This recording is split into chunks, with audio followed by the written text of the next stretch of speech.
अस्सलाम वालेकुम। उम्मीद है आज आप लोग खैरियत से होंगे और हाँ, आज आपके लिए 2 वोकैबुलरी का डिफरेंस लेकर आया हूँ। और आज तक आपने देखा होगा, सुना होगा पर डिफरेंस पता नहीं होगा। देखिए कौन सा? लिसन और हेयर का फ़र्क। अक्सर स्टूडेंट्स मुझसे पूछते हैं सर ये हेयर कहीं-कहीं हम देखते हैं और लिसन देखते हैं, इन दोनों में डिफरेंस क्या है? तो स्टूडेंट्स को तो मैं बता देता हूँ, लेकिन आप लोग तो बहुत दूर होंगे आई थिंक, तो मैं इसलिए आप लोगों को लेक्चर के थ्रू बता रहा हूँ। देखें कैसे?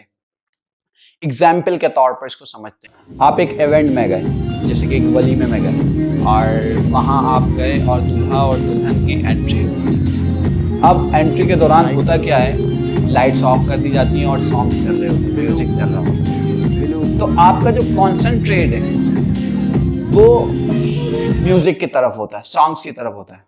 आप पूरा फोकस से सुन रहे होते हैं। जब आप कोई चीज फोकस से सुने उसके लिए लिसन का वर्ड यूज करेंगे, और अगर आप फोकस से नहीं सुने तो फिर उसके लिए हेयर का वर्ड यूज करेंगे। जैसे कि इसी से रिलेटेड एग्जांपल भी मैं आपको देता हूँ। फिर वो दूल्हा दुल्हन वहां चले गए, स्टेज पर लाइट्स ऑन हो गई और डिनर करना हमने स्टार्ट कर दिया, बिरयानी खा रहे हैं। अब बिरयानी खाते वक्त भी सॉन्ग चल रहे हैं, लेकिन हमारा कॉन्सेंट्रेट सॉन्ग पर नहीं है, किस पर है? बिरयानी पर है। तो फिर उसके लिए हेयर का वर्ड यूज होगा। Are you getting my point? तो इस तरह के बहुत सारे डिफरेंसेस हैं, इंशाल्लाह मैं बहुत जल्द आप लोगों को देता रहूंगा। और दूसरा हमारा डिफरेंस गेटअप और वेकअप का है, ठीक है? इंशाल्लाह 2 से 3 दिन बाद।